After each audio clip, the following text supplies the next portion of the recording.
yang ada dalam kitab mereka. Di Taurat jadi ciri seperti itu, persis itu. Hal itu.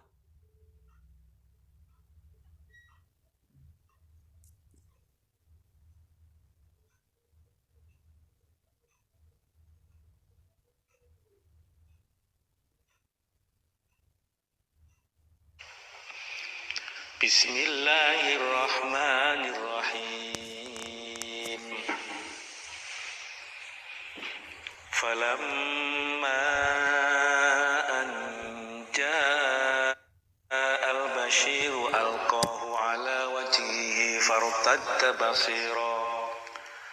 Qala alam aqul lakum inni a'lamu minallahi ma la ta'lamun.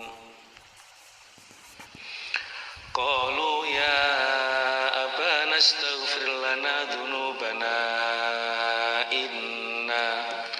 inna kunna khatiin. Qala sawfa astaghfiru lakum rabbi innahu huwal ghafurur rahim. Falamma dakhalu ala Yusuf awa ilaihi abawaihi wa qala adkhulu Misra insya'allahu aminin. Wa rafa'a abawaihi al-arsi wa kharru lahu sujjada. Wa qala ya abati hadza ta'wilu ru'yaya min qabl qad ja'alaha rabbi haqqan wa qad ahsana bi id akhrajani minas sijni wa jaa'a bikum minal badwi min ba'di an nazagha asyaitanu baini wa baina ikhwati inna rabbi latiful lima yasha innahu huwal alimul hakim. Rabbi qad ataitani minal mulki wa 'allamtani min ta'wilil ahadits fatiras samawati wal ard anta waliyyi fid dunya wal akhirah tawaffani musliman walhiqni bis solihin. Dzalika min amba'il ghaibi nuhi ilaik wa ma kunta ladaihim id ajma'u amrahum wa hum yamkurun. Wa ma aktsarun nasi walau harasta bimu'minin. Wa ma tas'aluhum alaihi min ajrin in huwa illa dzikrun lil alamin. Wa ka'ayyin min ayatin fis samawati wal ardi yamurruna 'alaiha wa hum 'anha mu'ridun. Wa ma yu'minu aktsaruhum billahi illa wa hum musyrikun. Afa aminu an ta'tiyahum ghasyiyatun min adzabillahi aw ta'tiyahum as-sa'atu baghtatan wa hum la yash'urun. Qul hadhihi sabili ad'u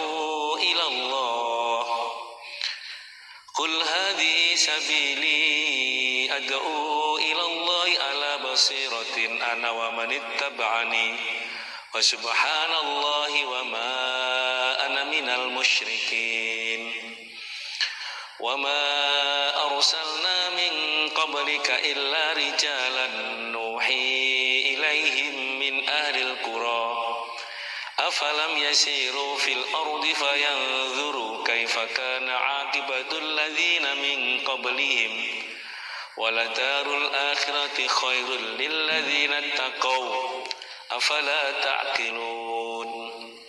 Hatta idza istay'asar rusul wa dhannu annahum qad kudzibu ja'ahum nasruna fanujjiya man nasha ولا يرد بأسنا عن القوم المجرمين لقد كان في قصصهم عبرة لأولي الألباب ما كان حديثا يفترى ولكن تصديق الذي بين يديه وتفصيل كل شيء وهدى ورحمة لقوم يؤمنون صدق الله العظيم Alhamdulillahirabbil alamin. Allahumma shalli ala Muhammad wa ala ali Muhammad kama shallaita ala ali Ibrahim wa barik ala Muhammad wa ala ali Muhammad kama barakta ala ali Ibrahim fil alamin innaka Hamidum Majid. Allahumma arhamna bil Qur'an waj'al lana imama wa rahmah. Allahumma dzakirna minhu ma nasina wa 'allimna minhu ma jahilna warzuqna tilawatahu ana al-lail wan nahar waj'al ya rabbal alamin. Allahumma inna du'afa'u faqawi fi ridhaka dhafana wa khudh lana al-khaira binawasina waj'alil islama muntaridona. Allahumma inna du'afa'u faqawina wa inna dillahu faizana wa inna fuqara'u farzuqna. Allahumma rzuqna rizqan hasanan wasi'an halan thayyiban mubarakan wa anta khairur raziqin wa anta basuta alaina min barakatika wa rahmatika wa fadlika wa rizkika wa anta ja'ala aishan qaron wa rizqan daron wa amalan baron. Allahumma inna nas'aluka na'imal muqim alladzi la yahulu wa la yazul. Allahumma inna nas'aluka na'ima yaumal ailah wal amna yaumal khauf. Allahumma inna a'udzun bika min syarri ma ta'itana wa syarri ma mana'tana. Allahumma rabbana atina fid dunya hasanah wa fil akhirati hasanah wa qina adzabannar. Allahumma shalli ala Muhammad wa ala ali Muhammad walhamdulillahi rabbil alamin.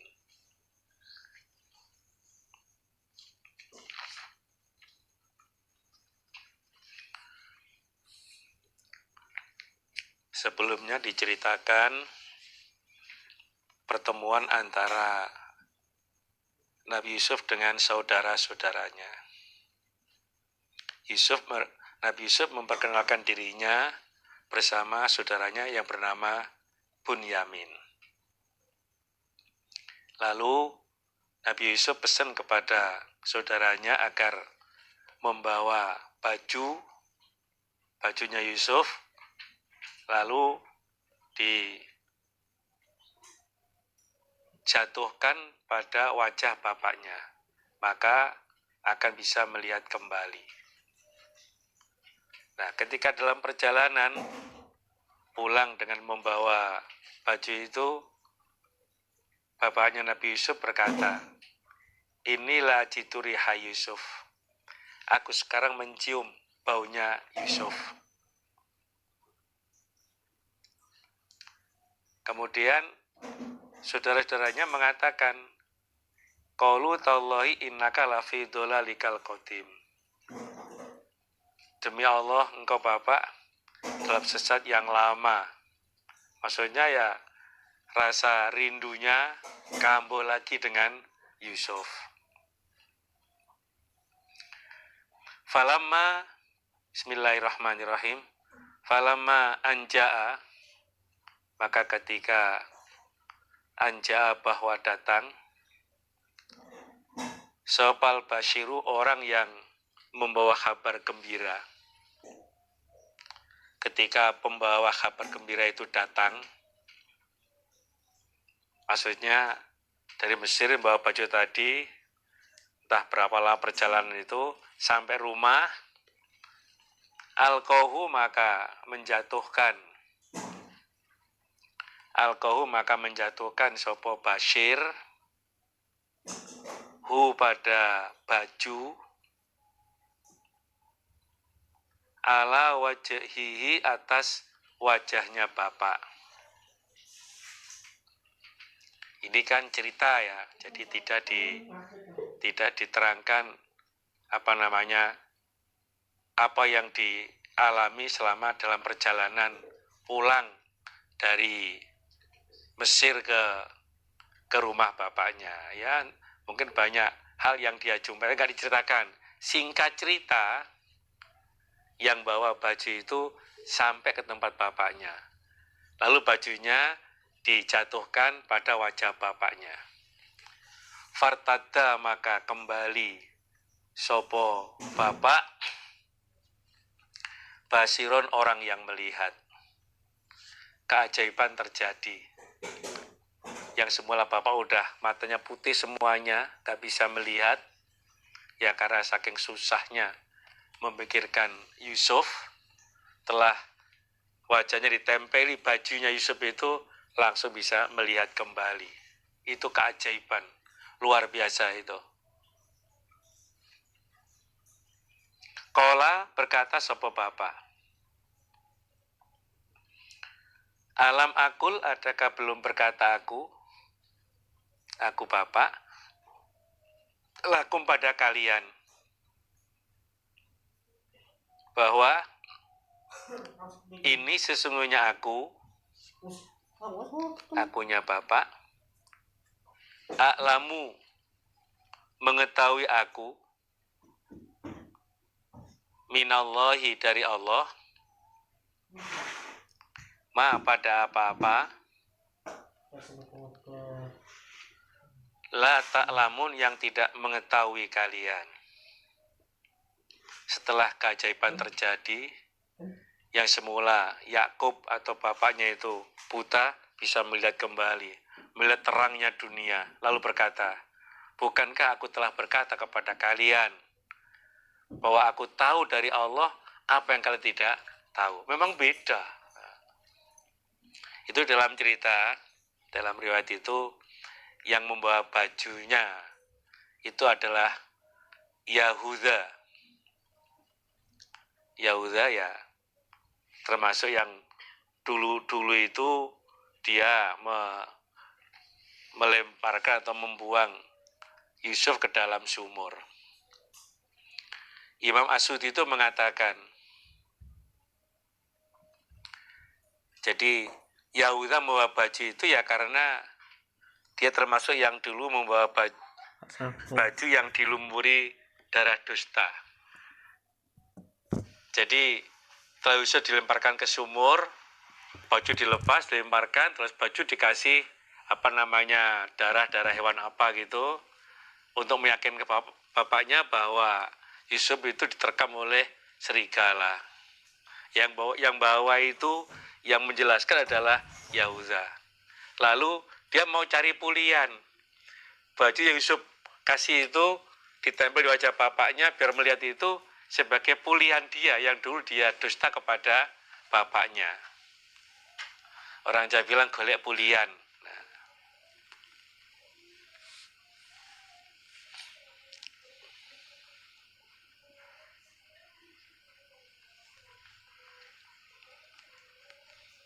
Jadi termasuk ya feeling seorang bapak itu memang nggak dimiliki oleh yang lain. Jadi ketika ada kabar gembira itu, bapak langsung feelingnya itu langsung feelingnya itu tanggap itu. Aku sekarang mencium baunya Yusuf. Padahal jaraknya masih jauh sekali itu. Tapi Allah paling seperti itu. Qalu, berkata mereka ikhwah, para saudara. Ya abana, wahai bapakku, istaghfir, memintakanlah ampun engkau, lana, untuk kita, istaghfir, memintakanlah ampun engkau, lana, untuk kita, dzunubana, pada beberapa dosa-dosa kita. Inna, sesungguhnya kita ikhwah atau beberapa saudara, kunna, ada kita, khotina, orang-orang yang salah. Jadi bahwa semua itu ada masanya. Dulu ketika saudara itu dia merasa tersisih, tidak mendapatkan kasih yang lebih seperti yang Yusuf terima. Lalu mereka berusaha untuk melampiaskan hasadnya, dengkinya itu, sampai tega membuang Yusuf ke dalam sumur. Ketika mereka masih masa seperti itu. Nah, ketika masa berikutnya, Allah membuat dia itu sadar atas kesalahan yang pernah dia lakukan. Setelah kabar gembira udah sampai dan kabarnya Yusuf masih hidup, dan mereka merasa bersalah atas apa yang mereka lakukan tempo dulu. Lalu mereka berkata, "Wahai Bapak, mohon mintakanlah ampun kita atas dosa-dosa yang pernah aku lakukan. Kita jujur Bapak, termasuk orang-orang yang salah."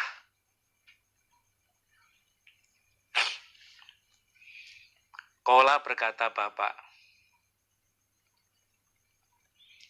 "Saufa astaghfiru, akan memintakan ampun aku, lakum untuk kalian, Robbi pada Tuhanku.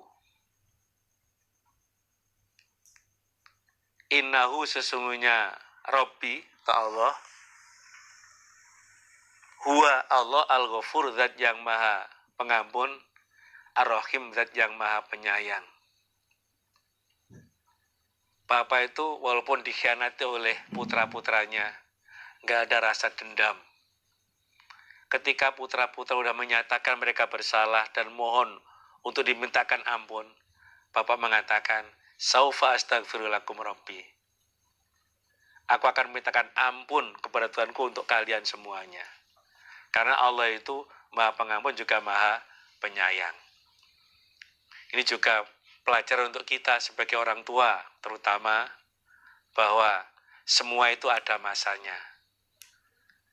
Ada masa-masa mereka sedang dikuasai oleh setan, ada masa-masanya mereka itu bisa sadar kesalahan yang mereka lakukan. Maka doa orang tua itu nggak boleh putus untuk anak-anaknya.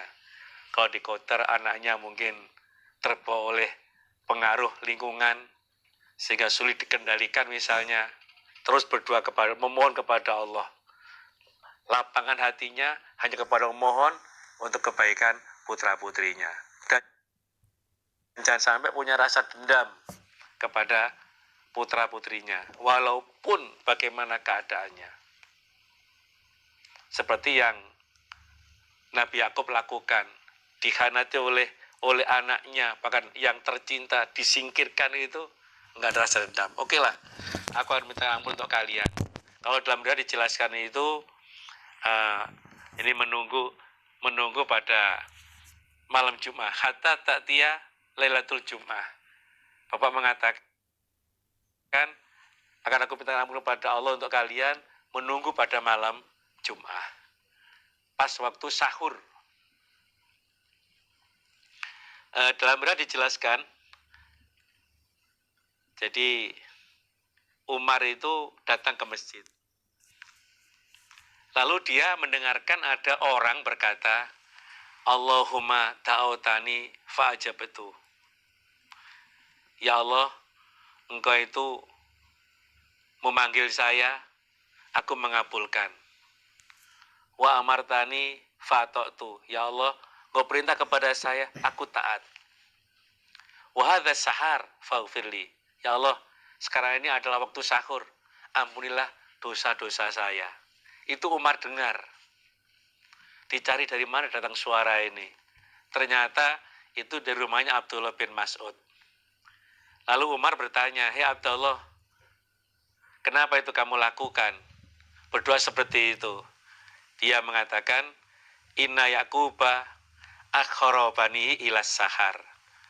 Di Nabi Yakub itu mengakhirkan untuk mendoakan putra-putranya itu menunggu waktu sahur. Maka aku pun juga sama, ya Allah, sekarang waktu sahur, ampunilah dosa-dosa saya.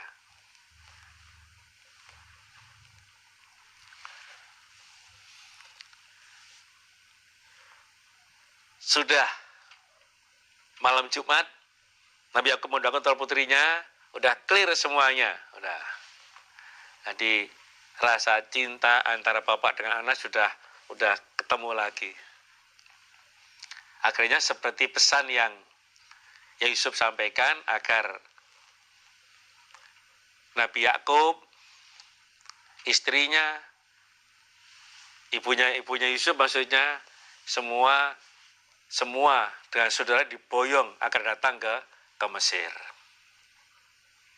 Sehingga mereka bisa persiapan membawa apa yang perlu mereka bawa.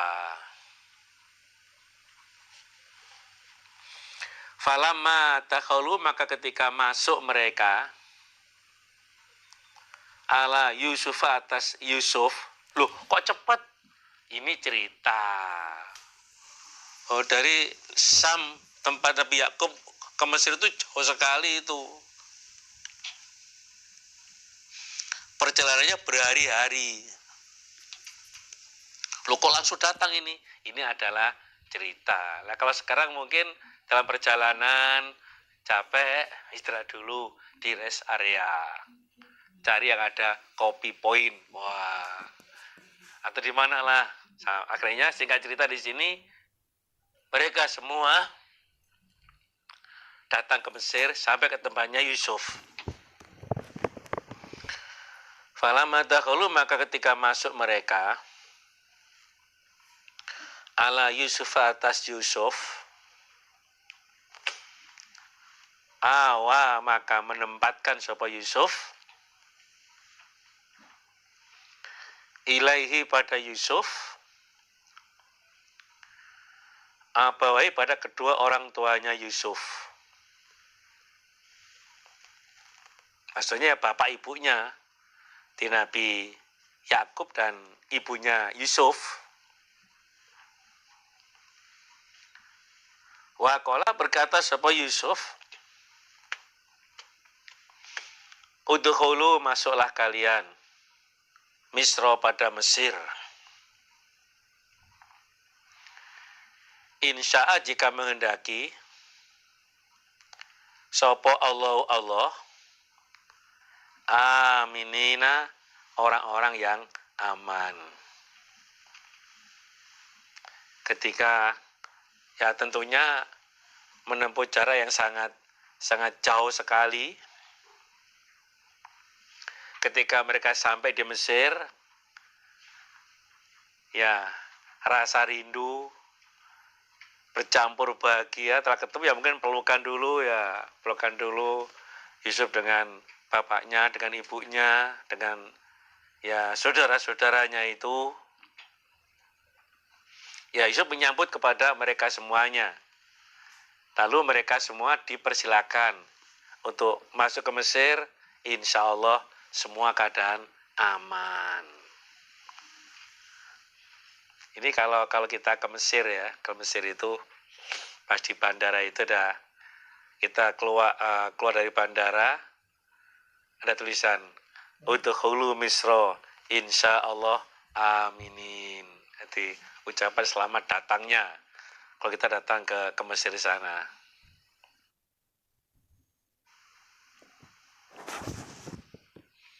Jadi kalau dalam riwayat itu Nabi Yusuf mendekatkan pada kedua orang tuanya, maksudnya memeluk, wujud untuk melampiaskan rasa rindunya, dan sebagai bentuk penghormatan Yusuf terutama kepada kedua orang tuanya. Nggak beda kita aja lah, atau anak mondok itulah misalnya. Mondok lama nggak ketemu orang tuanya, tak datang itu nangis untuk melampiaskan rasa kangennya.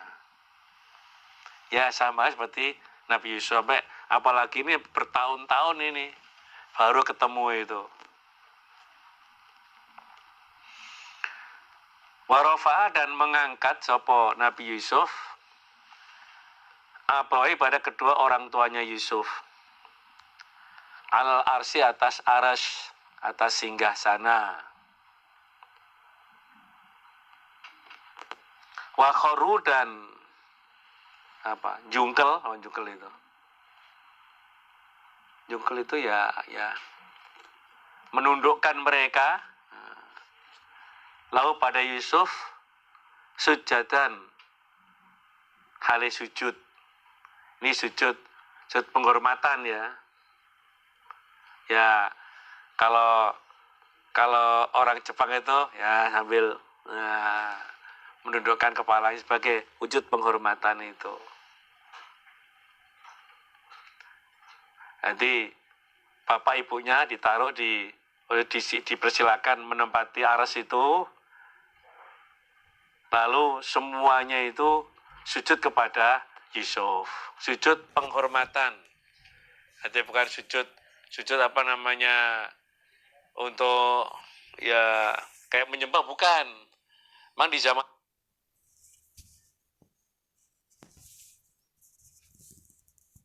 itu boleh itu.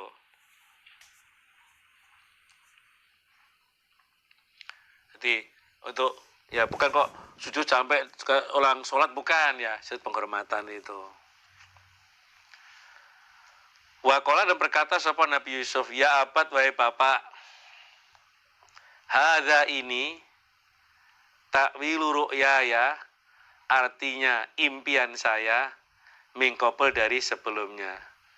Setelah bapak, ibu, dan semua saudara sujud menghormatkan Bapak Yusuf, lalu Yusuf berkata kepada bapaknya, bapak, ini adalah arti impian saya dulu, bahwa ada matahari, bulan, dan 11 bintang, mereka sujud kepada saya. Ini buktinya. Qad ja'ala, sungguh menjadikan pada impian, sapa Rabbi Tuhanku, hakon nyata. Ini buktinya bahwa impian saya itu Allah jadikan nyata. Bukan apa namanya hiasan orang tidur, bukan, ini nyata betul. Buktinya sekarang bapak ibu semua saudaranya mereka sujud kepada Yusuf. Wa qad ahsana, dan sungguh memperbaiki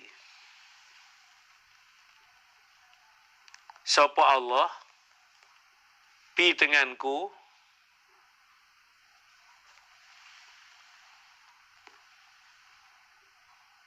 il akhrajani, ketika mengeluarkan sapa Allah padaku, minasi jeni, dari penjara.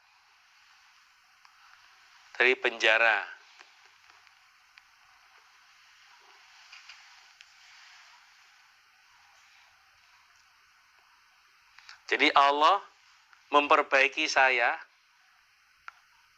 merubah nasib baik saya ketika Allah mengeluarkan saya dari penjara. Yusuf tidak mau mengungkap kejelekan saudara-saudaranya, nggak mau mengatakan saya dulu dimasukkan ke dalam sumur, saya dipukul, saya dijual, enggak diceritakan itu. Justru dia mengatakan il akhrajani minasijni. Jadi Allah itu memperbaiki saya, merubah nasib saya jadi baik itu setelah Allah itu mengeluarkan saya dari penjara. Jadi rasa emosi makanya enggak diungkap sama sekali. Yusuf sudah memaafkan semuanya. Kalau di ayat 92 mengatakan la tathriba alaikumul yaum. Udah, tidak ada mencela untuk kan dari ini. Yang lalu biarlah berlalu. Kita buka lembaran baru. Dia enggak mau mengungkap kejelekan saudara-saudaranya. Wajah dan datang dan mendatangkan sapa Allah bikum, dengan kalian, minal badawi, dari sampai alas itu dari hutan. Memang temannya hutan itu ya.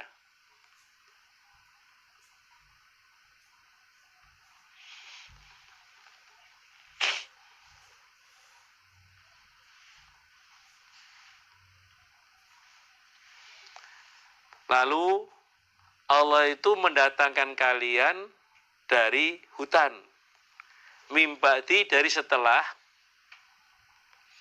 an-nazago, bahwa mengganggu atau mencabut sapa asyaitonu syaitan anazawa mengganggu sapa syaitonu syaitan baini antaraku wa baina ikhwati dan antara beberapa saudaraku. Jadi Allah mendatangkan kalian dari hutan, dari rumah desa lah, sawan desa. Yusuf tidak mengatakan, karena waktu itu kan zamannya zaman lagi paceklik, zaman larang pangan itu. Bukan kamu kesini karena kelaparan, enggak mau. Kamu dari desa, datang ke sini, Allah mendatangkan ke sini ini. Setelah setan mengganggu antaraku dan beberapa saudaraku. Jadi setan telah memisahkan antara saya dengan saudara-saudara saya.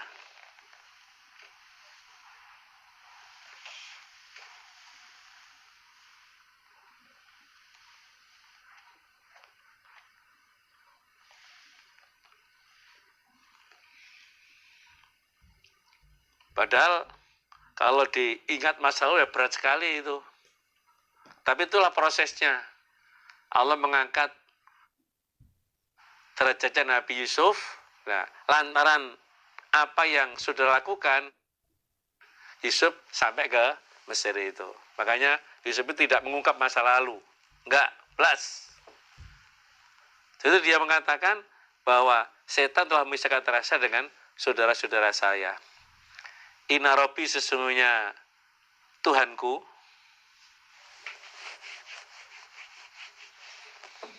latifun welas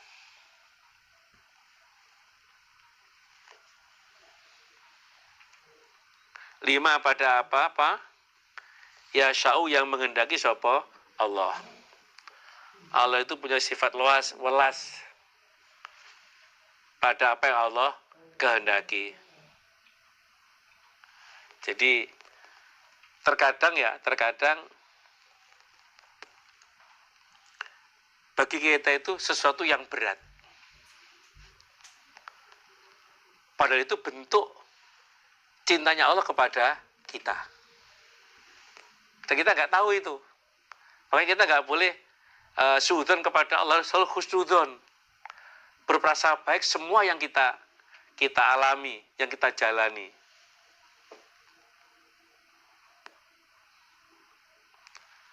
Termasuk proses Yusuf sampai ke Mesir.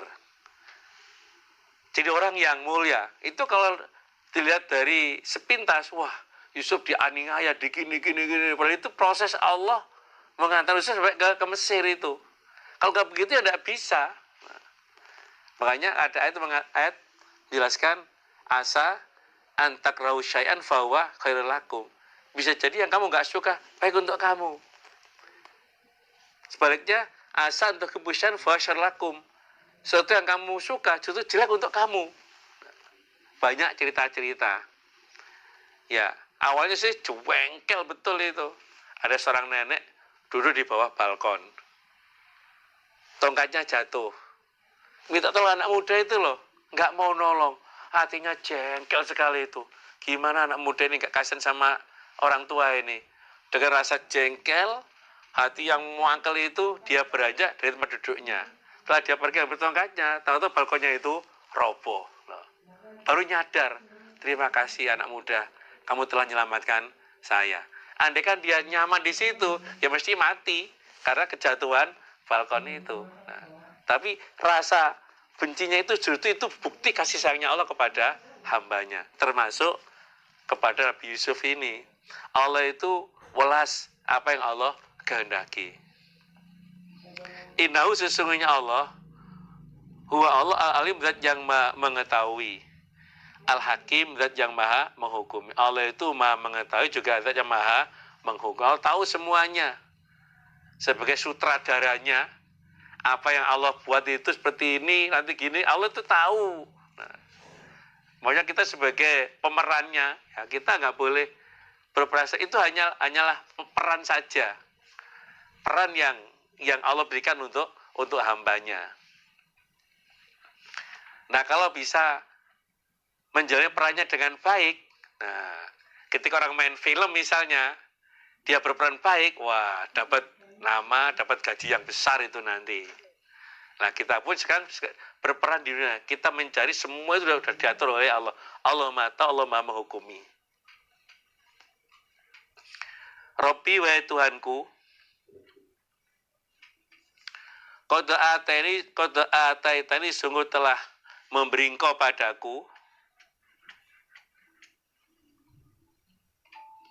minal mulki dari kerajaan, sebagian dari kerajaan.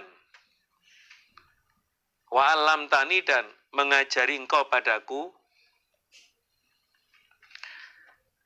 min takwil ahadits dari artinya beberapa cerita. Cerita impian maksudnya. Fatiras samawati, wahai zat yang menciptakan beberapa langit, wal ardi dan bumi. Anta engkau Allah, waliyi kekasihku, fit dunya di dalam dunia, wal akhirati dan akhirat. Ya Allah, engkau telah memberi sebagian kerajaan kepada saya. Aku kau beri kekuasaan ya Allah. Nah, jadi apa? Menteri perekonomian kalau sekarang mungkin ya. Jadi ekonomi yang megang adalah Nabi Yusuf waktu itu, yang menentukan maisanya orang saat negara ya Yusuf waktu itu. Nah, itu kau beri kepada saya ya Allah. Dan kau telah mengajari saya arti beberapa impian. Nah, dia bisa itu. Kalau udah dikaji kemarin itu, Yusuf tadi bermimpi ada matahari, bulan, dan sebelah bintang sujud, terbukti. Kemudian ada 2 orang teman di penjara itu, Yusuf dia mimpi, artikan terbukti. Termasuk raja bermimpi, seorang bilang adghatu ahlam itu bunganya orang tidur itu. Yusuf menceritakan semuanya artinya itu dan terbukti. Nah, itu Allah mengajari kepada Nabi Yusuf dengan bisa mengartikan beberapa arti impian. Wahai zat pencipta beberapa langit dan bumi, engkau ya Allah adalah kekasihku di dunia dan di akhirat. Tawafani, mematikanlah engkau Allah padaku musliman dengan Islam. Musliman dengan Islam. Walhiqoni, dan menyusulkanlah engkau padaku bisolihin, pada orang-orang yang soleh. Jadi Yusuf berdoa kepada Allah agar nantinya dimatikan keadaan Islam dan disusulkan bersama orang-orang yang soleh, ya, termasuk bersama Nabi Ibrahim, ini ya kakeknya, Ishak juga kakeknya, Yakub ini bapaknya. Jadi Nabi Ibrahim punya anak Ishak dari istri Sarah, terus punya anak, Ishak punya anak bernama Yakub. Yakub punya anak bernama Yusuf. Nah, Yusuf mohon kepada Allah agar nanti ketika mati itu disusul kepada orang-orang yang soleh.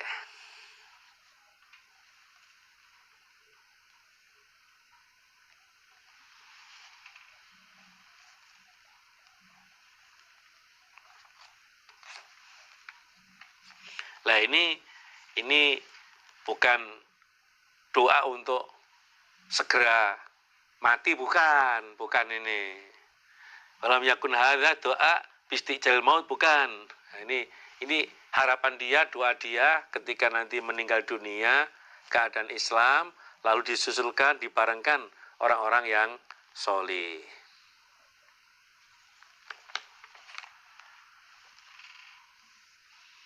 Kalau dalam cerita,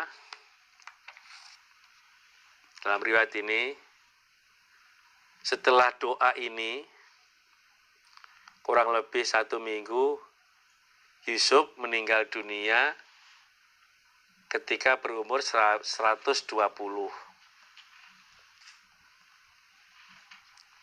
Terus bapaknya itu umurnya 147.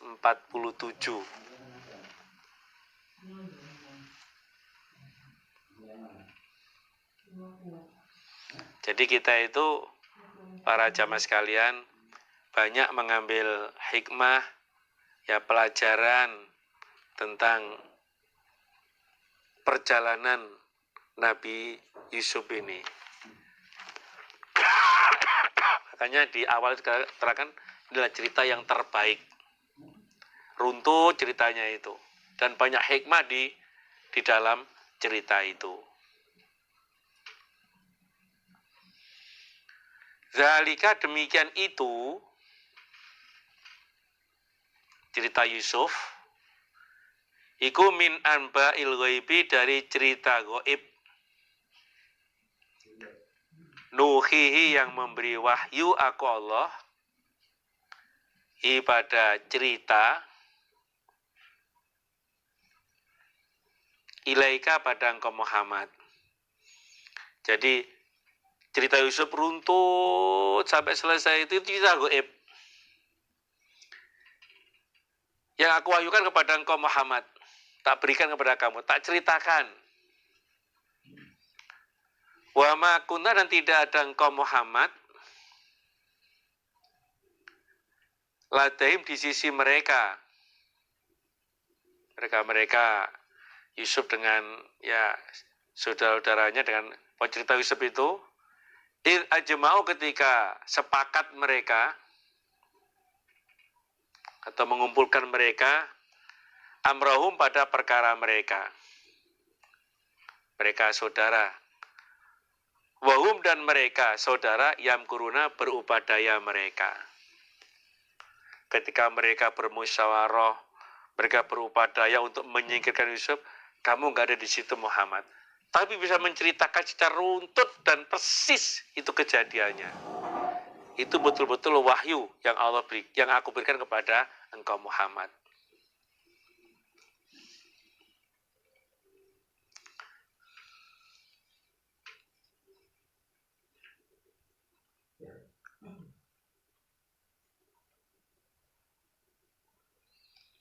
Jadi ini membuktikan bahwa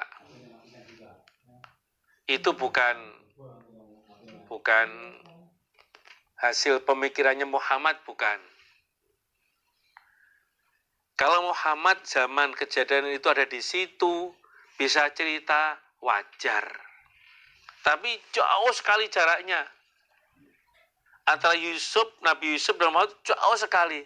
Tapi bisa cerita runtut sekali itu. Itu memang, itu wahyu dari Allah. Allah yang ngasih wahyu kepada Nabi Muhammad. Ini termasuk yang mematahkan tuduhan-tuduhan orang-orang yang mereka tidak suka atau mereka benci kepada Nabi Muhammad. Kalau dalam ayat lain jelaskan itu,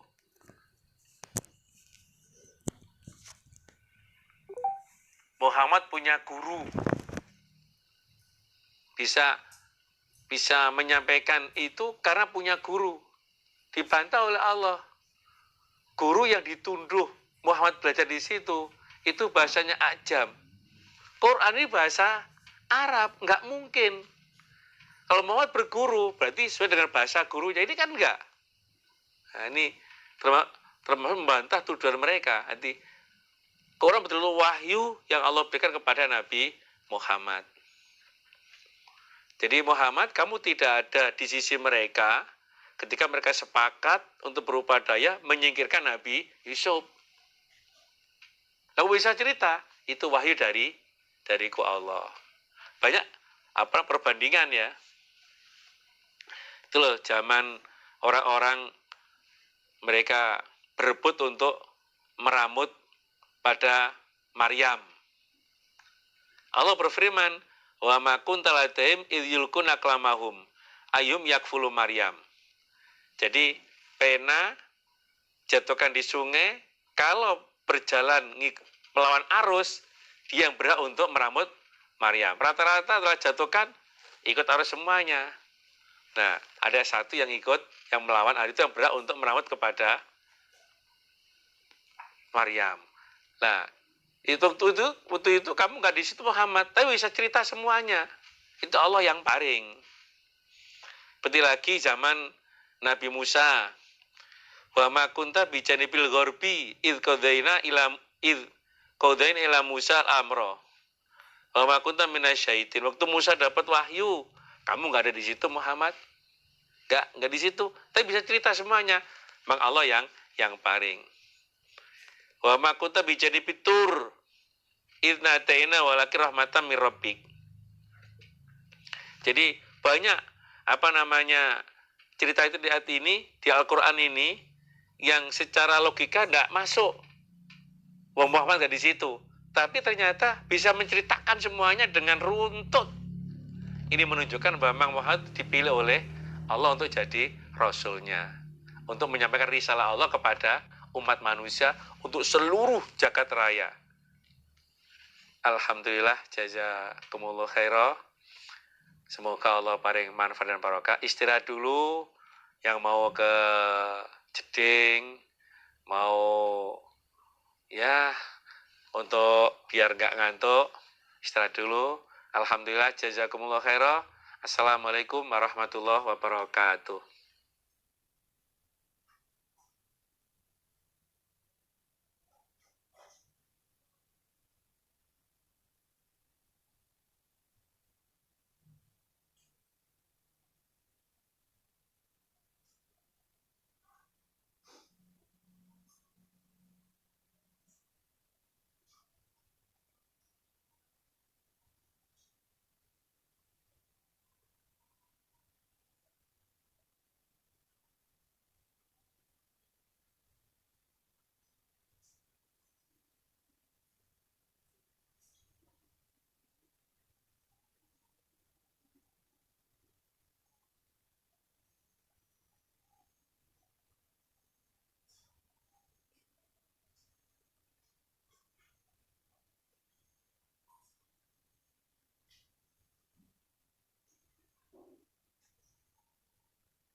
Bangun, bangun, bangun.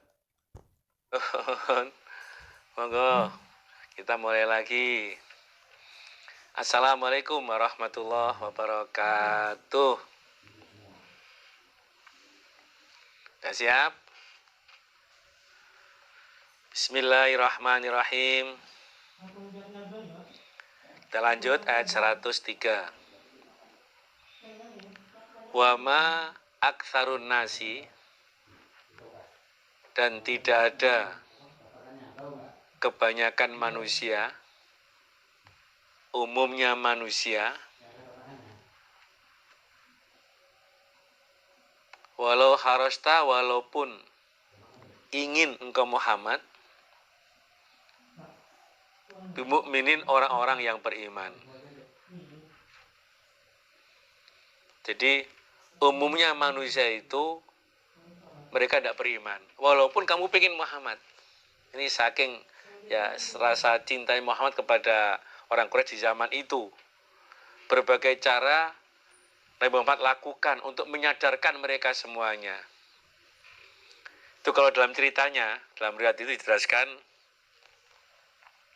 Jadi orang-orang Yahudi, orang-orang Quraisy, mereka bertanya kepada Nabi Muhammad tentang kisahnya Nabi Yusuf. Falama akhbarahum biha ala wafki ma indahum fit Taurah. Nabi menceritakan semuanya, cerita runtut semuanya. Dan itu persis seperti yang ada dalam kitab mereka. Di Taurat jadi cerita seperti itu, persis itu. Hal itu lam yuslimu. Tetap mereka tidak mau beriman, nggak mau Islam. Padahal ya jelas itu. Kalau logika, tidak mungkin lah mau habis cerita. Nyatanya Allah paling bisa itu. Ceritakan semuanya. Nah, hal itu tidak membuat mereka masuk Islam. Terus fahazina Rasulullah Shallallahu Alaihi Wasallam. Nabi itu susah karena mereka itu mereka minta cerita, minta keterangan. Diceritakan, diterangkan semuanya. Ternyata hal itu tidak membuat mereka sadar menyatakan masuk Islam.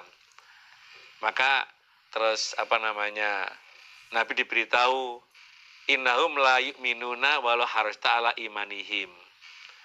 Jadi walaupun kamu itu pengen mereka iman, mereka tidak akan beriman Muhammad. Karena apa? Sudah ditutup hatinya oleh Allah. Kalau dalam ayat lain itu, a'angzartahum am lam tungzirhum la yu'minun. Mereka itu ditakut-takut atau tidak ya sama saja nggak mau beriman. Karena apa? Sudah mereka hatinya sudah rusak, mereka itu udah rusak hatinya, sehingga apapun diberikan itu semua nggak ada efek sama sekali. Tidak membuat mereka itu sadar menyatakan masuk Islam. Ini bukti para jamaah sekalian bahwa memang hidayah itu hanya miliknya Allah. Orang itu bisa dapat hidayah memang Allah yang paring. Bukan karena dia itu orang Arab. Nyata orang Arab pun Allah nggak beri hidayah, nggak bisa. Dulu ada Abu Jahal, ada Abu Lahab, itu memusuhi. Abu Thalib malah membantu. Jadi talang patinya Nabi di zaman itu. Tapi Allah tidak paring hidayah. Sampai Allah berfirman, innaka la tahdi man ahbabta walakinallah yahdi may yasha. Muhammad, kamu tidak akan bisa menunjukkan orang yang kamu cintai. Hanya Allah yang kasih hidayah kepada orang Allah menghendakinya. Maka hidayah yang Allah berikan kepada kita ini kita ramut ya. Kita ramut yang baik, kita jaga. Jangan sampai lepas. Lepas dari hidayah berarti hilangnya surga. Nah, gimana caranya? Ya, termasuk zaman sekarang, zaman akhir. Pengaruh-pengaruh itu banyak sekali. Nggak usah jauh-jauh. Dengan HP itu kita bisa mencari apa saja yang kita inginkan. Entah itu hal yang baik maupun yang tidak baik, bisa semuanya. Orang melanggar gampang sekali, dan bahkan orang melanggar itu mereka nggak merasa itu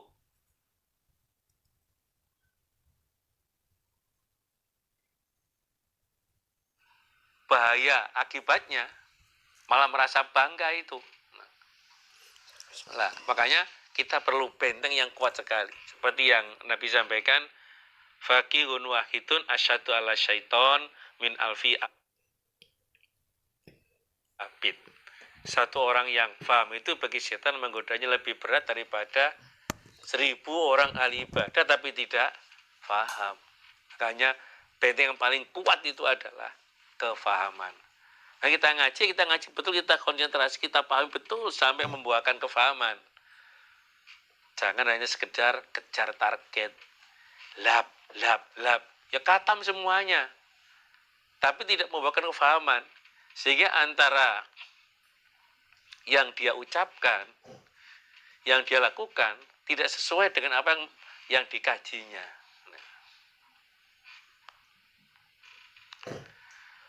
Wa ma tas'aluhum, dan tidak minta engkau Muhammad hum pada mereka alaihi atas Quran, menyampaikan Quran, wahyu, min ajrin dari upah. Kalau mereka mungkin merasa berat untuk ngaji, untuk belajar karena suruh bayar, wajarlah. Nabi nggak pernah minta upah dari mereka, nggak pernah minta digaji, free. Yang mau ngaji monggo.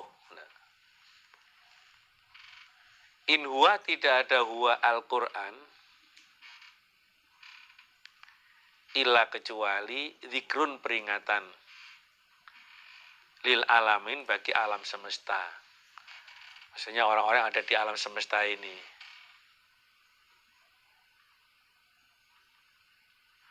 Jadi Nabi ketika menyampaikan wahyu Allah itu sama sekali tidak minta upah, nggak minta dibayar. Quran itu isi adalah peringatan bagi alamin, bagi alam, orang-orang ada di alam semesta ini. Kalau mereka mengambil peringatan, bisa memanfaati kepada mereka setelah mengkaji Al-Quran ini. Bisa merubah dari yang jelek menjadi yang baik. Al-Quran itu merupakan panduan hidup dan kehidupan manusia. Ketika orang itu pedomannya Al-Quran, dijamin pasti selamatnya. Tapi kalau tidak, pasti nggak akan selamat. Wakain, dan banyak lan pirang-pirang min ayatin, dari ayat yang menunjukkan kekuasaan Allah, fis samawat, di dalam beberapa langit, wal ardi, dan bumi,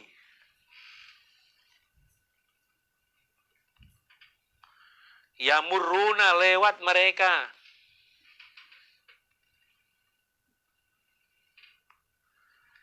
alaiha, atas ayat,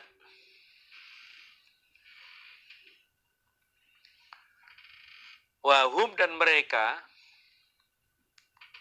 anha, dari ayat, muridun, orang-orang yang berpaling. Banyak ayat-ayat yang membuktikan kekuasaan Allah yang ada di langit maupun di bumi. Ada matahari, coba, hanya satu sinar menerangi jagat raya. Di ruangan yang kita tempati, paling berapa sih luasnya? Hitung aja berapa lampunya. Ini bukti kekuasaan Allah. Mereka tuh tahu itu, mereka ngerti. Bahkan dengan matahari itu, ya mereka bisa dapat sinar matahari, bisa untuk berobat, berobat lewat sinar matahari, berjemur. Termasuk bulan, ada bulan, itu juga kekuasaan Allah loh itu. Mereka tahu bulan itu, Allah menciptakannya. Ada gunung-gunung yang begitu besarnya, menjulang tinggi itu.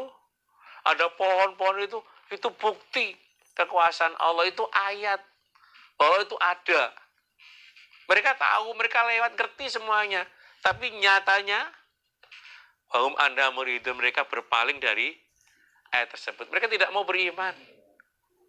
Bukannya mereka menyembah kepada Allah, malah menyembah kepada selain Allah. Itu bukti mereka berpaling itu. Tidak percaya dengan apa yang telah Allah tampakkan. Aku tidak percaya Allah itu ada. Misalnya, kita tanya sekarang. Harus tahu siapa Allah itu. Kita buat gambaran. Ini ada meja. Ditanya, siapa membuat meja? Pak tukang. Mana tukangnya? Ya gak ada. Loh, kan yakin meja pembuatnya adalah Pak tukang. Itu nggak ada, tapi percaya. Sama dengan ada langit, ada bumi, ada matahari, bulan, ada gunung, ada pohon. Itu Allah yang menciptakan itu. Nah, kenapa kok nggak percaya?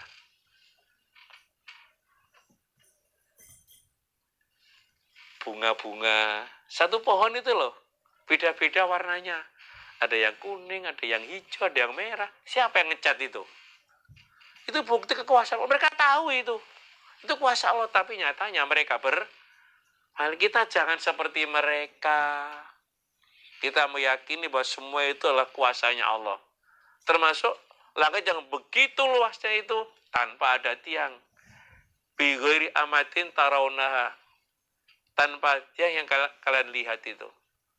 Mereka juga ngerti. Bangunan di sini paling berapa sih lebarnya? Tapi tiangnya banyak sekali itu. Allah yang membuat langit begitu luasnya tanpa ada tiang. Itu bukti kekuasaan Allah. Kenapa hal itu tidak menyadarkan mereka untuk menyatakan beriman Allah sebagai Tuhan? La ilaha illallah. Harusnya begitu.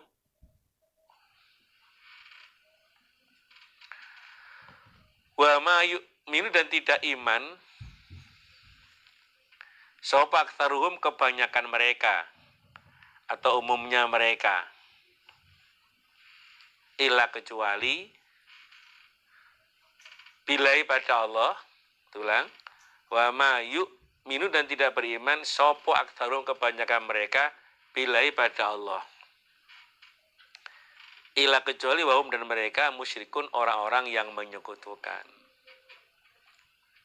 Kenyataannya umumnya mereka itu tidak beriman kepada Allah kecuali mereka menyekutukan.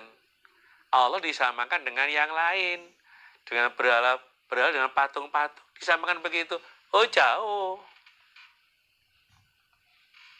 Sampai Allah ngasih gambaran loh untuk menyadarkan mereka-mereka itu. Digambarkan seperti rumahnya laba-laba. Wa inna auhanal buyut labaitul angkabut. Rumah yang paling hina adalah rumahnya laba-laba. Namanya sih rumah, tapi nggak bisa untuk berteduh, nggak bisa menahan bahaya. Ya udah, rumah namanya. Maksudnya, kalau mereka menyembah selain Allah, patung-patung itu bisa apa sih? Bahkan diterangkan, wa iyyaslubu mudzubabu lastangkizu minah dhaufat thalib wal matlub. Berhala yang mereka sembah, andaikan dikerubungi lalat itu, mereka tidak bisa mengusir itu. Kok buru-buru ngasih manfaat kepada orang lain?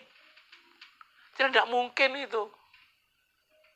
Maka lemah at-thalib wal matlub. Jadi penyembah, disembah, semua itu lemah. Bodoh semuanya itu. Nah, kita sangat bersyukur sekali.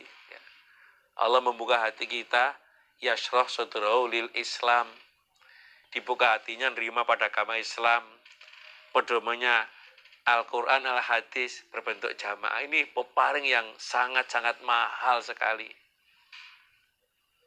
Maka sekali lagi harus dijaga. Jangan di sembrono nih. Kita hati-hati setiap melangkah, berusaha untuk tidak berbuat pelanggaran dan kemaksiatan.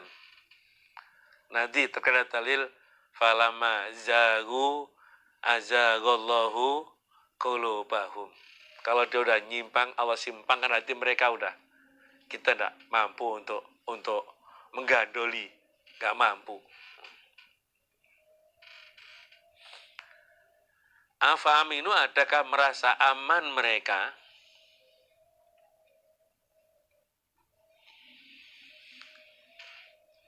Anta tiaum, bahwa datang pada mereka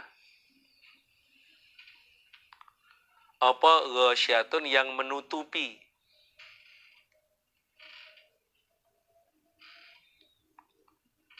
min adzabillah, dari siksanya Allah. Apakah jadi kalau mereka bersikukuh, tetap kekeh tidak mau beriman, tetap menyembah kepada Tuhan selain Allah, apakah mereka merasa aman kalau ada siksa Allah menutup kepada mereka semuanya, menimpa mereka semuanya? Siapa yang bisa menghindar?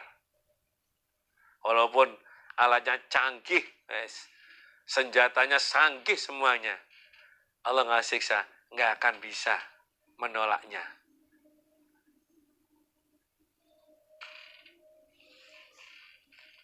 Ketika Allah ngirim angin tornado,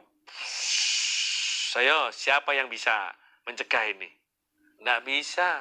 Porak-poranda rumah-rumah itu. Alatnya canggih tapi nggak bisa apa-apa itu. Apakah mereka merasa aman itu? Beberapa ya akhir-akhir inilah banyak terjadi bencana alam.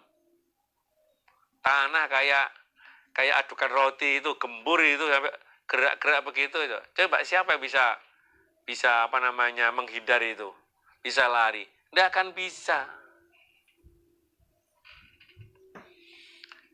Atau tak tiahum, datang pada mereka opa satu kiamat, datang dengan mendadak, saling ngaget. Wahum, dan mereka lasyurun, tidak merasa mereka. Apakah mereka itu merasa aman kalau kiamat datang kepada mereka dengan mendadak? Mereka tidak merasa. Lagi santai, tahu-tahu kiamat datang, udah nggak bisa apa-apa itu. Kalau di hati dijelaskan itu, ketika orang menggali telaga, tinggal minum loh, kiamat datang, hancur semuanya. Orang jual beli, udah transit, tinggal menerima barang, menerima uangnya, kiamat datang, hancur semuanya. Kita tidak punya kuasa apa-apa. Kita termasuk orang yang lemah, saudara. Kalau di zaman itu, zaman Nabi, orang-orang Quraisy, mereka tidak beriman. Apa itu yang mereka andalkan itu? Yang mereka banggakan itu apa? Sampai Allah itu mengingatkan, wa ma balagu mi'syaroma atainahum. Jadi yang mereka punya itu nggak ada 1/10-nya yang orang dulu miliki. Yang orang Quraisy punya itu nggak ada 1/10-nya yang mereka miliki. Mereka semua hancur, kuatnya bagaimanapun juga. Sugih kaya opo, wes. Korun kayak apa itu? Hancur itu. Fir'aun merasa aku sebagai Tuhan, hancur juga. Fir'aun tidak pernah sakit ceritanya itu. Dia mengatakan ana rabbukumul a'la, tapi nyatanya hancur itu. Orang Arab zaman itu apa mereka banggakan? Apalagi orang Indonesia. Nah, mau banggakan apa toh? kalau sampai tidak mau beriman itu.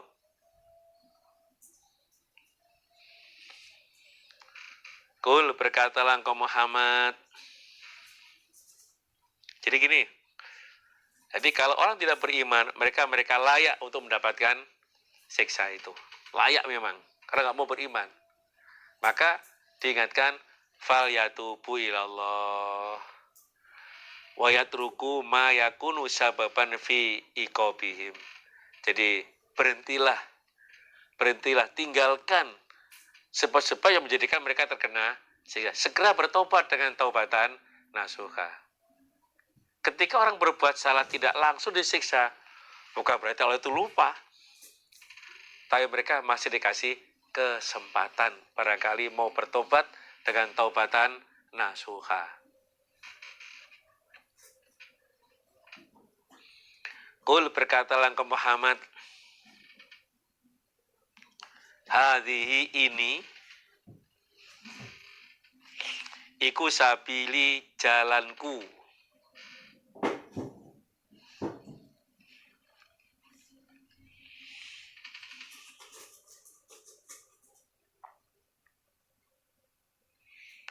Ad'u, mengajak aku, ila Allah, kepada Allah, menyembah kepada Allah. Jadi ini adalah jalanku. Aku mengajak untuk menyembah kepada Allah. Ala basirotin, atas penglihatan.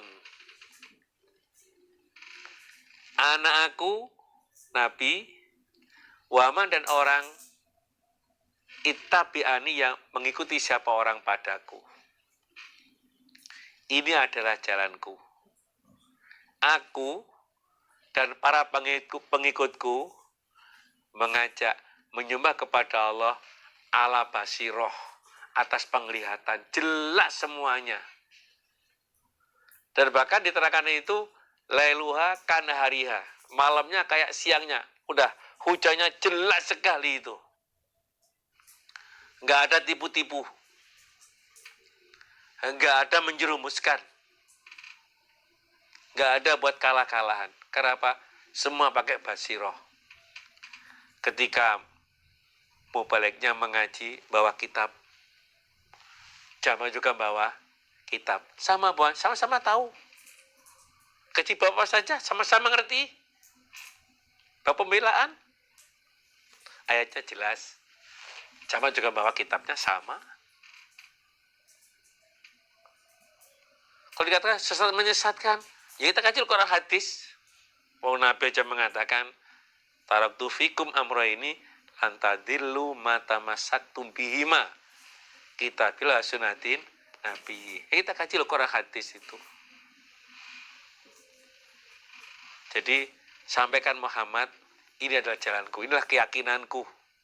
Aku dan para pengikutku mengajak menyembah kepada Allah atas basiroh, atas hujah yang kuat. Sama-sama ngertinya kalau dalam jamaah ini. Wa subhanallah, dan maha suci Allah. Wa ma ana, dan tidak ada aku, minal musyrikin, dari orang-orang yang menyekutukan. Maha suci Allah, dan aku tidak termasuk orang yang menyekutukan.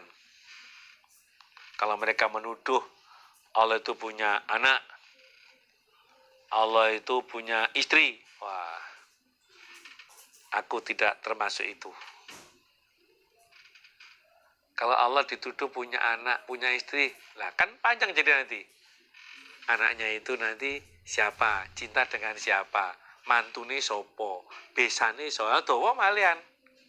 Allah enggak seperti itu. Lam yalid walam yulad walam yakun lahu kufuwan ahad.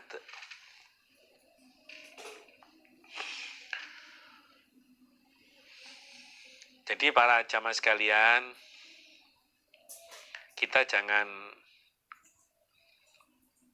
mudah ya, terbawa oleh berita-berita yang berseliweran di medsos. Macam-macam. yang mereka tuduhkan kepada kita. Tapi kita yakin apa yang kita tetapi ini betul adanya, sesuai firman Allah dan sabda Rasulullah Shallallahu Alaihi Wasallam. Karena apa? Yang kita kaji Al-Quran dan Al-Hadis. Sejak tahun 1941 sampai sekarang yang kita pelajari adalah Al-Quran dan Al-Hadis sebagai tuntunan kita untuk beribadah kepada Allah. Wa ma arsalna, dan tidak mengutus aku Allah min qablika, dari sebelum engkau Muhammad, illa, kecuali rijalan, beberapa orang laki-laki. Aku tidak mengutus Rasul sebelum engkau Muhammad kecuali para laki-laki. Bukan malaikat, bukan makhluk lain ya, sama-sama manusia.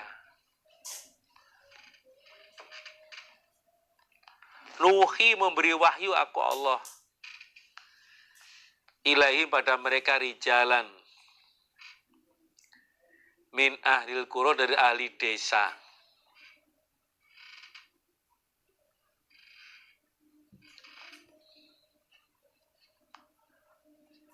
Jadi orang laki-laki dari penduduk desa, aku beri wahyu sebagai dasar mengajak umat untuk beribadah kepada Allah.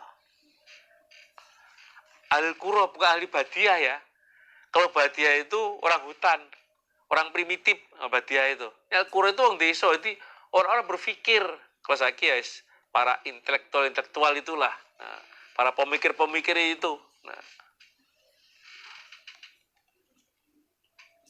jadi mereka aku kasih wahyu, kasih petunjuk untuk dijadikan pedoman hidup menuju ke akhirat nanti.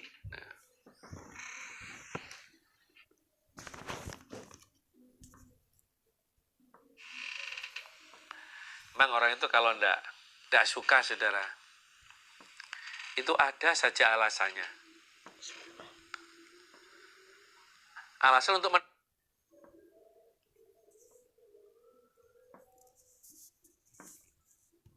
menolak, maksudnya. Dikasih utusan dari laki-laki, mintanya malaikat. Dikasih malaikat, juga bantah nanti. Kita loh manusia, masa Rasulnya malaikat? Nah, ya kan membingungkan itu. Intinya mereka tidak mau, gitu aja lah. Berbagai alasan mereka sampaikan, yang intinya mereka tidak mau lah. Kita yang di kota sudah, dalam kita itu ya kita jaga betul gitu loh. Afalam yasiru, adakah tidak berjalan mereka? Adakah tidak berjalan mereka? Fil ardi, di dalam bumi.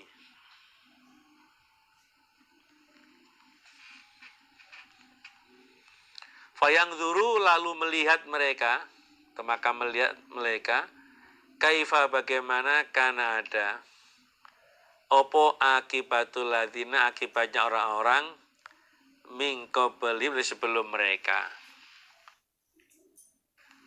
Jadi kenapa mereka itu kekeh?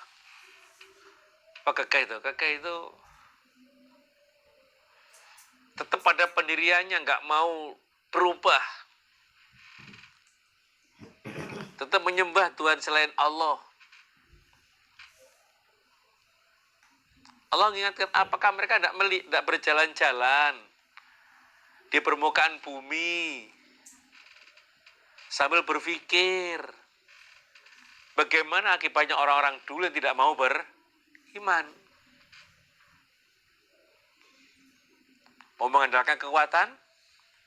Kaum Ad jauh lebih kuat, kaum Ad itu kuat sekali itu. Batu pun kuat ya. Allah merusak mereka, hancur itu. Harta diandalkan, Qarun hancur. Kekuasaan Fir'aun hancur itu. Ayo mau mengadakan apa? Jadi mereka itu berjalan di permukaan sambil merenungkan tentang kejadian yang ada itu. Nah, tentang cerita-cerita yang ada bagaimana semua orang yang tidak mau beriman kepada Allah, endingnya mereka semua itu hancur, terkena siksa. Maksudnya, kalau mereka kekeh nggak mau beriman, meniru seperti yang mereka lakukan, maka mereka pun nanti akan mendapatkan seperti yang mereka dapatkan. Terkena siksa, saudara. Sayang itu, iman. Hidup sekali seperti dimanfaatkan dengan yang sebaik-baiknya. Jangan disia-siakan.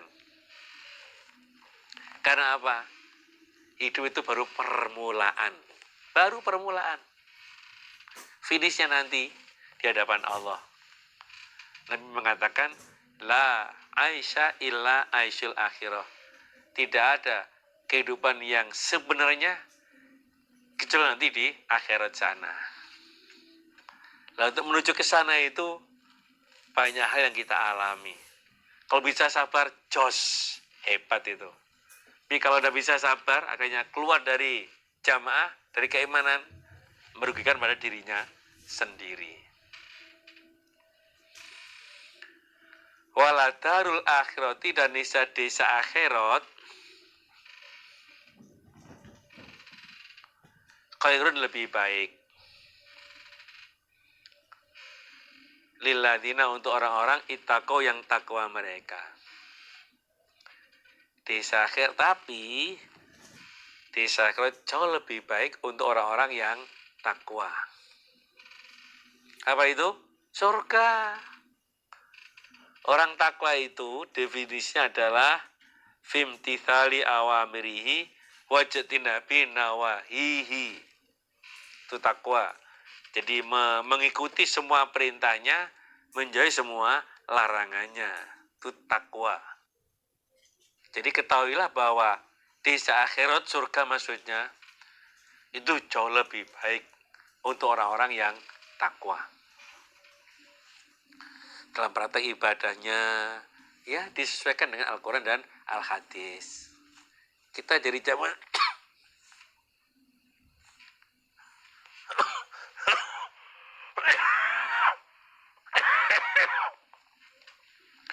kita jadi jamaah itu bersyukur sekali, para jamaah sekalian. Sangat bersyukur. Dibimbing, diarahkan, agar ibadahnya bisa benar.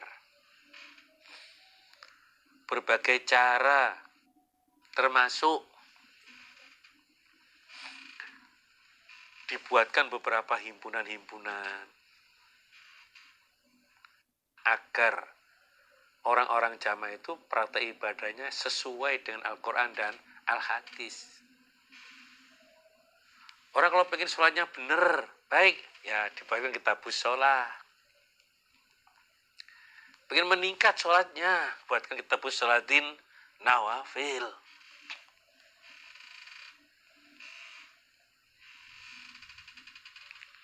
Pengen sesuai dengan yang Nabi lakukan, bab puasa, dibuatkan kitabus saum. Bab haji, bab nikah, bab tolak, semua dibuatkan itu. Itu wujud peramutan agar jamaah itu praktek ibadah sesuai dengan Al-Quran dan Al-Hadis. Andaikan tidak dibuatkan himpunan sebagai panduan orang iman dalam melaksanakan ibadah, kapan bisa mempraktikkan ibadah sesuai dengan yang Allah perintahkan dalam Al-Quran dan Al-Hadis itu? Sulit, saudara. Hadis Bukhari ada 7 jilid, Muslim ada 4 jilid. Itu kalau dikajikan langsung kitab aslinya seperti itu, nanti bisa jadi keburu habis umurnya itu. Praktek ibadahnya belum sesuai dengan yang Nabi contohkan. Kenapa? Baru ngaji apa itu masih masih lama sekali. Dan prakteknya kan ketika sambung di kelompok seminggu 2 kali misalnya, porsi ngaji nggak begitu banyak, sehingga khatamnya sulit. Belum tahu aturan, keburu umurnya itu habis. Makanya bahas per tema, bab sholat, bab puasa, bab semua ada di dalam jamaah kita ini. Maka itu yang bilang kita bersyukur sekali. Hidup sekali ini Allah paling hidayah kepada kita jadi orang jamaah.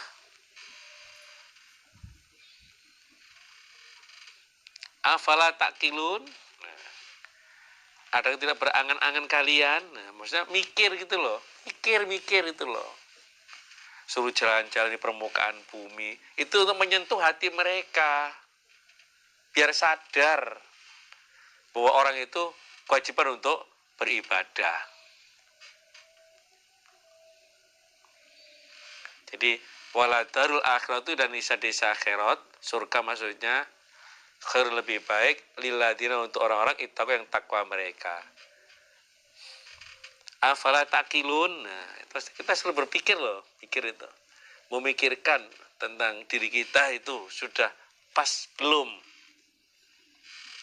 Praktek ibadahnya seperti yang Nabi contohkan. Nah, kalau jarang ngaji ya mana bisa. Banyak ngaji terus digalakkan. Panduan orang ibadah itu yang pertama adalah dengan ngaji dulu, keilmuan dulu. Orang itu bisa selamat dari fitnah yang besar ya, karena dia itu punya ilmu. Jadi ada fitnah yang sangat berat sekali nanti, sore masih iman, pagi udah berubah jadi kafir. Atau sebaliknya. Nah, ini kalau tidak punya protek yang kuat, bablas itu nanti. Bisa-bisa nanti surganya akan hilang. Hatta sehingga idza stai asa, ketika putus asa, sapa rusulu beberapa utusan.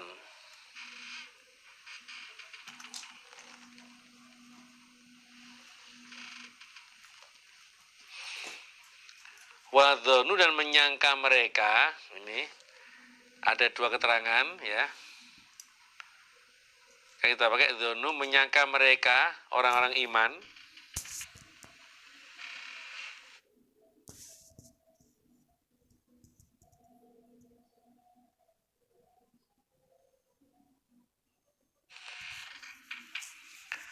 Annahum sesungguhnya mereka orang-orang iman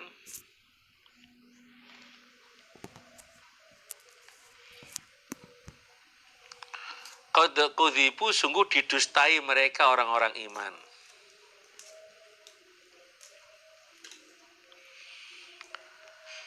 Ja'a maka datang hum pada mereka opo nasruna pertolonganku.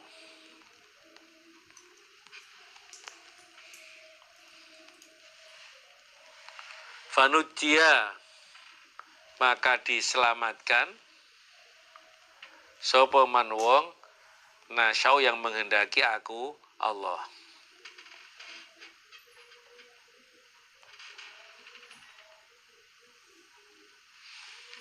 Fanujia maka diselamatkan sapa man orang nasyau menghendaki aku Allah. Wala yuradu, dan tidak bisa ditolak, nggak bisa dihentikan opo baksuna siksaku Allah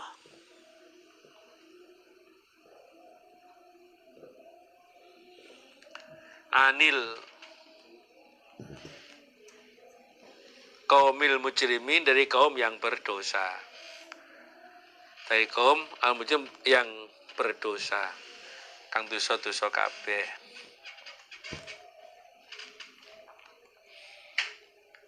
Jadi pertama udah sampai pertama tadi, wadzonu dan menyangka mereka orang iman, anahum sesungguhnya mereka orang iman, kotokudzibu sungguh didustai mereka orang-orang iman.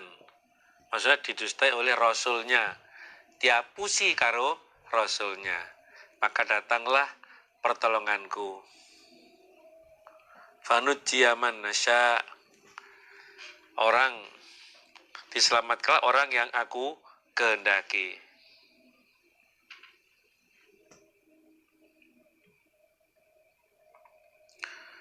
Walau itu pasal ilmu kaumil mujrimin.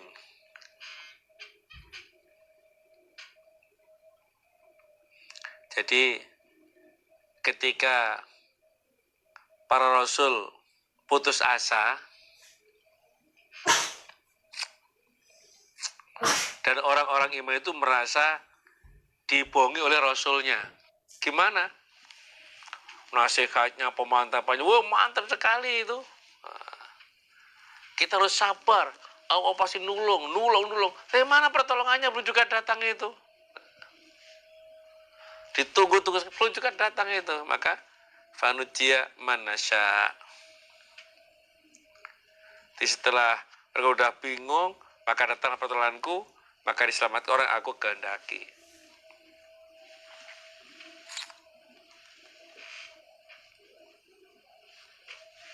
Jadi di sini Rasul itu maksudnya orang-orang iman itu merasa dibohongi oleh Rasulnya. Karena apa? Banyak janji-janji disampaikan ternyata belum terbukti. Maka datanglah pertolonganku Allah.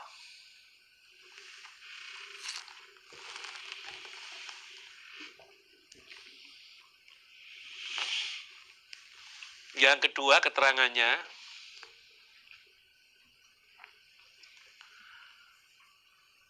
wadzonu dan menyangka mereka Rasul, annahum sesungguhnya mereka Rasul,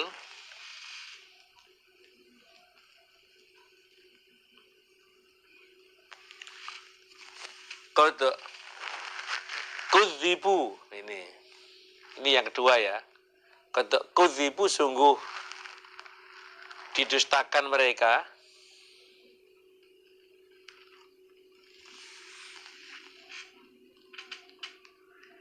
jahum maka datang kepada mereka apa nasa pertolonganku Allah. Fanujia manasya walurutu ba'sur anil qaumil mujrimin. Jadi ini termasuk ya bacaan Nafi, Ibnu Katsir, Abu Amr dan Ibnu Amir. Bacaannya itu kudzibu bukan kudzibu. Kalau yang kudzibu udah terangkan tadi, yang sekarang kudzibu. Jadi sungguh didustakan mereka Rasul oleh pengikutnya. Nggak percaya lagi kepada Rasulnya. Maka datanglah pertolonganku, diselamatkan orang yang kehendaki. Dan mulai yuraddu ba'sun anil qaumil mujrimin. Jadi siksa itu nggak bisa ditolak dari kaum yang berdosa. Kalau Allah udah ngasih siksa, nggak akan bisa menghindar. Kalau walaupun toh dia masuk ke dalam bunker yang cor-corannya mungkin 1 meter, kuat sekali itu. Kayak mati ya mati.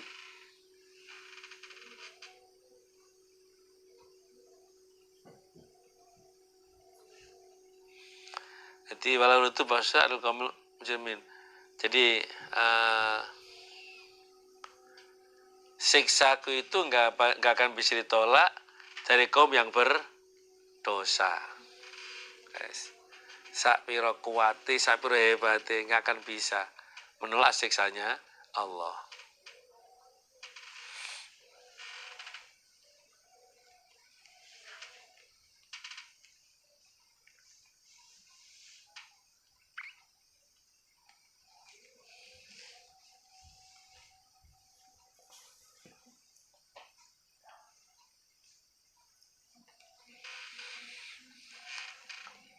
Di sini hatta idza tayasar rusul, ketika para rasul putus asa dan wadhanu dan orang-orang iman mereka merasa dibohongi oleh rasulnya.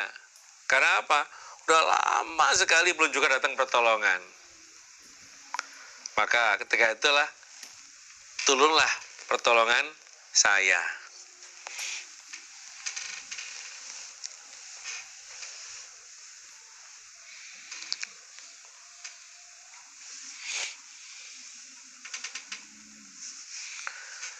Laqad kana sungguh ada fi qasasin di dalam cerita mereka Rasul ibratun contoh liulil albab bagi orang-orang punya akal. Jadi kisah Yusuf ini sungguh menjadi contoh teladan bagi orang-orang yang berakal. Makanya tidak ada apa Quran hadisan cerita yuftara berbuat-buat apa cerita. Jadi Quran itu bukan cerita dibuat-buat. Walakin akan tetapi tasdiqul ladzi membenarkan yang baina itu antara depannya kitab Al-Quran. Maksudnya itu ya Taurat dan Injil kita sebelumnya. Jadi justru isinya itu ya membenarkan, mendukung dengan kitab sebelumnya. Buat tafsila klise dan menerangkan segala sesuatu. Banyak hal diterangkan semuanya. Diperinci semuanya. Apa yang manusia butuhkan, jelaskan semuanya. Wautan menjadi petunjuk, warahmatan menjadi rahmat, likomin untuk kaum yu'minun yang beriman mereka. Kalau dalam kita cerita itu bahwa dalam cerita Yusuf itu banyak perubahan dari satu kondisi ke kondisi lainnya, dari cobaan ke cobaan, dan bahkan dari cobaan menjadi karunia dan nikmat. Saking beratnya Yusuf waktu itu, dia dipukul, dimasukkan sumur, tapi akhirnya mendapatkan kenikmatan datang di Mesir, jadi orang yang berkuasa di Mesir situ. Terus perubahan dari kemuliaan menjadi dari kehinaan menjadi kemuliaan. Yusuf dihina, dicaci, pokoknya segitulah. Jadi orang yang mulia. Dari perbudakan menjadi kekuasaan. Yusuf itu diaku budak oleh saudara-saudaranya. Masuk sumur, ada kafilah datang, diangkat, ya busra hadza ghulam, anak. Mereka senang sekali datang saudaranya, loh. Itu kan budak saya itu. Dicari-cari nggak ketemu, ternyata ngumpet di sumur itu. Akhirnya wasyaro bisamin vaksin, dijual Yusuf itu dengan harga yang murah kepada kafilah itu. Nah, itu ceritanya. Jadi dari perbudakan menjadi kekuasaan, dari perpisahan dan keterpecahan menjadi pertemuan dan persatuan. Wah, udah lama pisah itu ketemu, wah senang sekali itu, rasa rindu ditumpahkan waktu itu. Dari kesedihan menjadi kebahagiaan. Susah Yusuf itu, akhirnya bahagia. Dari kelimpahan menjadi kekeringan. Akhirnya makmur, subur tanahnya. Akhirnya terjadi kekeringan, habis semuanya. Terus dari kekeringan menjadi kelimpahan. Udah seperti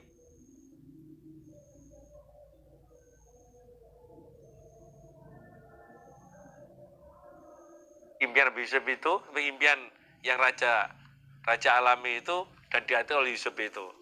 Dia asalnya itu subur, kering, terus subur lagi akhirnya. Dari kesempitan menjadi kelapangan, dan dari pengingkaran menjadi pengakuan. Banyak hal. Itu ibroh, contoh untuk orang punya akal. Nah, maka hadisan yuftarqon itu bukan cerita yang dibuat-buat, tapi isinya itu belum membenarkan, mendukung apa yang ada di depannya, dan juga menerangkan segala sesuatu sekaligus menjadi petunjuk, jadi rahmat untuk kaum yang beriman. Alhamdulillah, jazakumullah khairah. Semoga Allah paring manfaat dan barokah. Kalau ada kekhilafan, kurang lebihnya saya mohon maaf yang sebesar-besarnya. Wassalamualaikum warahmatullahi wabarakatuh.